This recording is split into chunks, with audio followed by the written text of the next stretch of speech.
Hello friends, welcome to WB arts education channel. আজকে class 3-এর যে তোমাদের the grass hopper and the ants নামে গল্পটি রয়েছে তার ইউনিট 1-এর সব অ্যাক্টিভিটির উত্তর আজকের এই ক্লাসে আলোচনা করা হবে, তাই প্রথম থেকে শেষ পর্যন্ত দেখতে থাকো।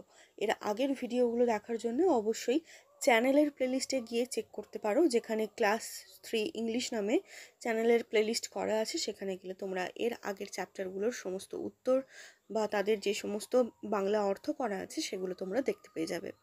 তাহলে চলো শুরু করছি। দেখো, এখানে অ্যাক্টিভিটি 1-এ বলা হয়েছে let's underline the correct answer, অর্থাৎ চলো ঠিক উত্তরের নিচে দাগ দিই। তাহলে দেখো, এর দাগে বলা হয়েছে the grass hopper was hopping about in a, উত্তর হবে সামার্স ডে। এর বাংলা অর্থ হলো ঘাসফড়িং আনন্দের সঙ্গে লাফাচ্ছিল একটি গ্রীষ্মের দিনে। বিয়ের দাগে বলা হয়েছে দ্য অ্যান্টস ক্যারিড, সঠিক উত্তর হয়ে যাবে কর্ন, অর্থাৎ পিঁপড়েরা বয়ে নিয়ে যাচ্ছিল ভুট্টার দানা। সিয়ের দাগে বলা হয়েছে in winter the weather turned, উত্তর হবে কোল্ড, শীতে আবহাওয়া ঠান্ডা হয়ে যায়। ডিয়ের দাগে বলা হয়েছে স্নো ইজ, সঠিক উত্তর হয়ে যাবে হোয়াইট, বরফ হলো সাদা। ইয়ের দাগে বলা হয়েছে the grass hopper spend the summer, এখানে সঠিক উত্তর হয়ে যাবে প্লেয়িং মিউজিক, অর্থাৎ ঘাসফড়িং গ্রীষ্মকাল কাটিয়েছিল বাজনা বাজিয়ে। এরপর অ্যাক্টিভিটি 2-তে বলা হয়েছে let's match column A with column B to make meaningful words, অর্থাৎ চলো অর্থপূর্ণ শব্দ গঠনের জন্য কলাম এর সাথে কলাম বি মেলাই। তাহলে এখানে গ্রাসের সঙ্গে হবে হপার, অর্থাৎ ঘাসফড়িং। উইনের সঙ্গে হবে উইন্টার, অর্থাৎ শীত। তারপর ব্ল্যাংয়ের সঙ্গে হবে কেট, অর্থাৎ ব্ল্যাঙ্কেট মানে কম্বল। তারপর হবে সারের সঙ্গে সারপ্রাইজ, অর্থাৎ আশ্চর্য বা অবাক করা কাণ্ড। তারপর মুয়ের সঙ্গে হবে, এখানে দেখো MU, তার সঙ্গে SIC জিক, মিউজিক, অর্থাৎ সঙ্গীত।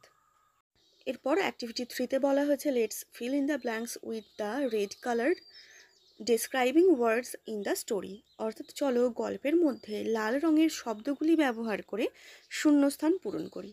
তোমরা যখন গল্পটা পড়বে সেখানে লক্ষ্য করবে যে কিছু শব্দ কিন্তু লাল রঙের করে দেওয়া আছে, তো সেই লাল রঙের শব্দগুলো থেকে বেছে নিয়ে তোমাদের এই শূন্যস্থানগুলো পূরণ করতে হবে। তাহলে চলো শুরু করা যাক।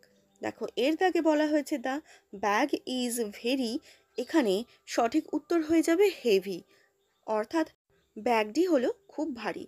তারপর বিয়ের দাগে বলা হয়েছে দ্য গ্রাস হপার ওয়াজ, এখানে শূন্যস্থানে বসবে বিজি প্লেয়িং মিউজিক, ঘাসফড়িং সঙ্গীত বাজাতে ব্যস্ত ছিল। তারপর সিয়ের দাগে বলা হয়েছে in winter we use a, এখানে শূন্যস্থানে বসাবে থিক ব্ল্যাঙ্কেট, আমরা শীতকালে মোটা কম্বল ব্যবহার করি। ডিয়ের দাগে বলা হয়েছে আইস ইজ, এখানে শূন্যস্থানে বসবে কোল্ড, তার মানে বরফ হলো ঠান্ডা।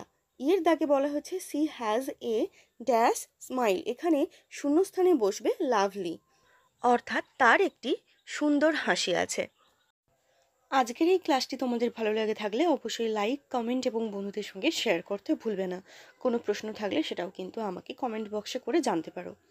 দেখো, এরপর অ্যাক্টিভিটি 4-এ বলা হয়েছে let's arrange the following words in alphabetical order, অর্থাৎ চলো নিম্নলিখিত শব্দগুলো বর্ণানুক্রমে সাজাই।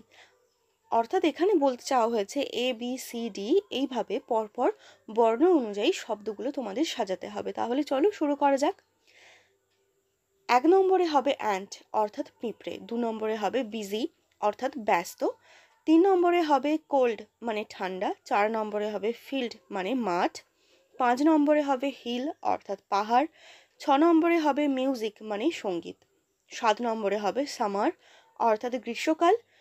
তারপর 8 নম্বরে হবে স্নো মানে বরফ।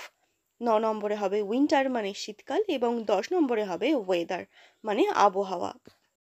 এরপর বলা হয়েছে আস্ক ইয়োর ফ্রেন্ড, তোমার বন্ধুকে জিজ্ঞাসা করো।